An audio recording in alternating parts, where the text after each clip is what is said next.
Welcome back to the third installment of EA's Wednesday Stories. We're glad you're tuning in again, if you are. If not, I hope this is your first time and you enjoy it with us. So, again, welcome back. We want to start off on a little bit of a sad note and recognize the passing of Bob Gore, the inventor of Gore-Tex. Most of us in the outdoor community are fairly familiar with Gore-Tex because it lines a lot of our equipment, from ski jackets to running jackets, you name it, our shoes. Gore-Tex is everywhere, and the product he invented will be his legacy to the world. Bob Gore was a ripe 83 years old at the time of his passing. So from staying dry and warm, we'll go back into the news of snow and winter. Irish news reports that the VSV Consumer Association, Austria Consumer Association, is suing the Austrian government over the lack thereof response around the corona outbreak in Ischl. The suit will have 4 people in it, an Austrian and 3 German plaintiffs. And the suit is to test the ground for a larger suit to follow, with thousands of plaintiffs and probably a whole lot more countries involved. In further Austrian news, Austria is planning to open for the coming winter sports season. The economic interest for this, they think, outweigh the chance of the pandemic intensifying, which is probably obvious. But there will be one major difference. As earlier reported, the official reports came out this week. Austria is banning the Apresski bars. So no more après-skiing after you hit the slopes. The Austrian government is convinced that drunk people in an enclosed space will probably intensify the spread of the virus, which is really likely. So I'm glad Austria came up with this result and this plan was put into action. Austria, besides that, is hoping for a normalish season. So let's hope for us winter sports lovers we will have a normalish season. From Austria to another country struggling to find a way to fit COVID into their winter sports season, we're going to Canada, eh? Damn, that's bad.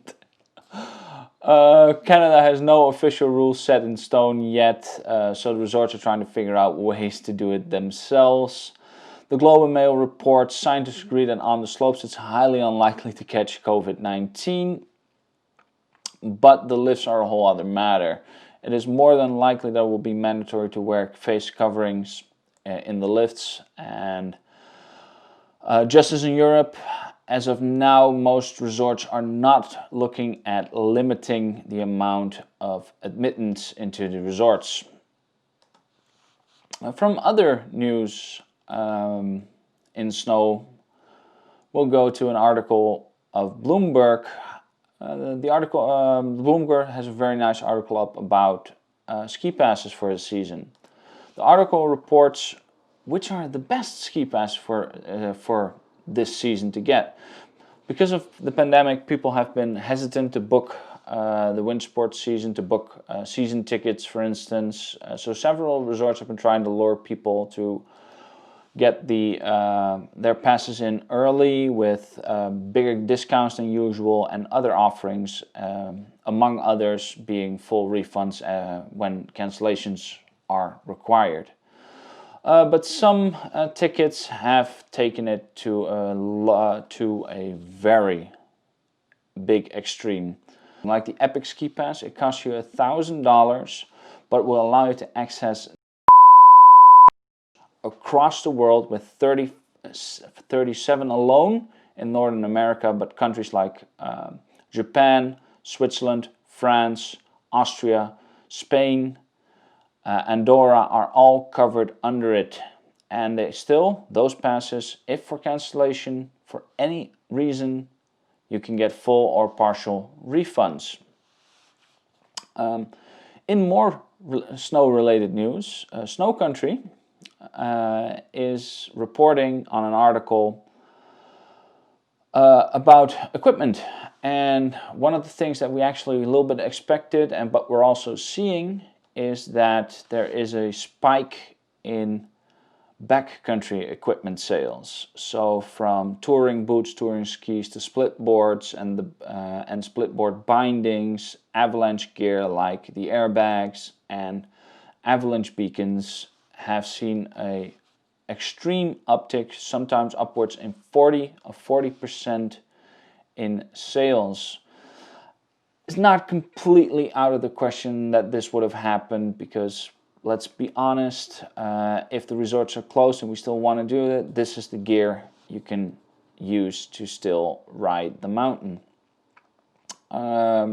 So good news, and this actually might make backcountry a little bit more mainstream, although the prices of the equipment are still high. So entry level equipment is still expensive, but it's a good news nonetheless. In other interesting news, we're still sticking with snow, or at least outdoor gear again. We're happy to announce that snowboarder.com is reporting on a new brand. It's called Autumn. Autumn, yes, autumn. Not in the way that it is right now, autumn in the northern hemisphere. No, the brand is called Autumn. This is a new headwear and soft goods brand brought to you by industry veterans in the world of soft goods. Brad Albin, a veteran of an industry veteran from the likes of Sims all the way through Holden, Volcom and Gnarly, decided he was feeling too disenfranchised in those kinds of companies. He had seen too many, he'd been in too many meetings, seen too many people cut checks that just didn't care about the product. So he decided to put up or shut up, and he went out on his own. We wish them the best, and the soft goods are already looking amazing. Their beanies are, quite frankly, really good, and I'm looking to go pick a couple up.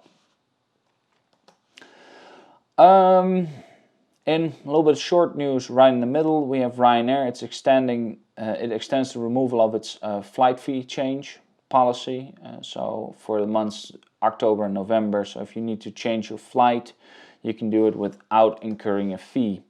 All the way up to the 21st of March 2021. So you're pretty well covered if you buy a ticket in the months of October to November with Ryanair. Another very interesting topic that came along is green destinations, and in more particular, Travel Daily News tells us that a green destination, the famous green destination in Slovenia's Bohinj region, has told tourists to treat the place like a living room or don't come at all.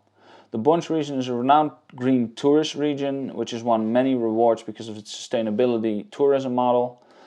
And they are trying to further their goal and to ignite a change in tourism in general.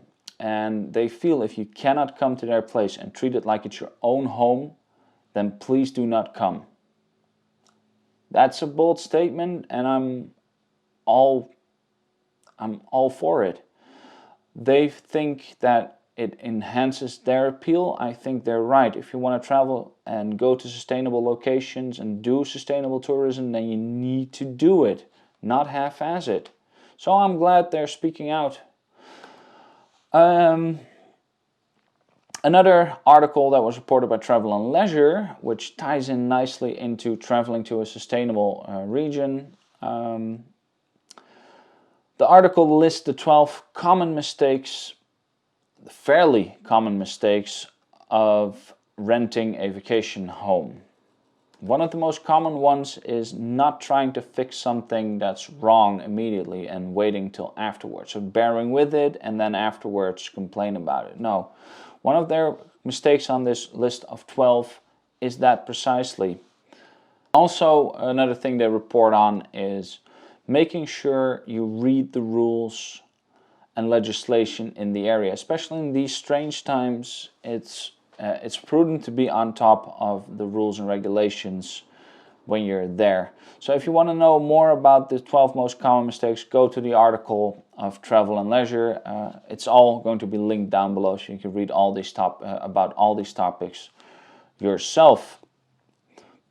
We're going to have some sad COVID news again, but there's just so much of it. But there's going to be some good news right after it. Lonely Planet reports that the pandemic is hitting, for instance, rhino conservation and conservationism really hard in general.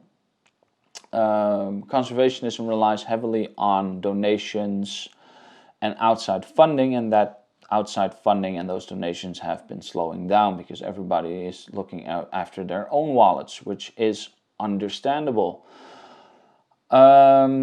So conservationist organizations are seeing a decline in their budget available, and because of that they fear they are no longer able to protect large portions of what they usually protect. And because of the pandemic, there are a lot of people who might turn or are turning to poaching to try and fund or in other ways enhance their income. So this is something we really should worry about and do not support this. And if you can, donate to conservationists' efforts. That's a nice tie-in to the last topic of today. Travel Daily News reports that the Four Seasons Safari Lodge announces long-term funding for rhino conservation projects in the Serengeti. They are donating heavily to the Frankfurt Zoological Society Rhino Conservation Project in the Serengeti National Park. They've committed to this long-term, and that will only benefit in the survival of the rhinoceros species.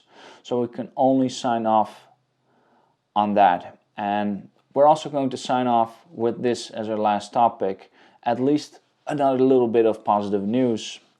If you like this, please like and subscribe. We're going to keep doing them, and we would hope that a lot more people are interested in this kind of information. And we'll hope to see you in the next one. See ya.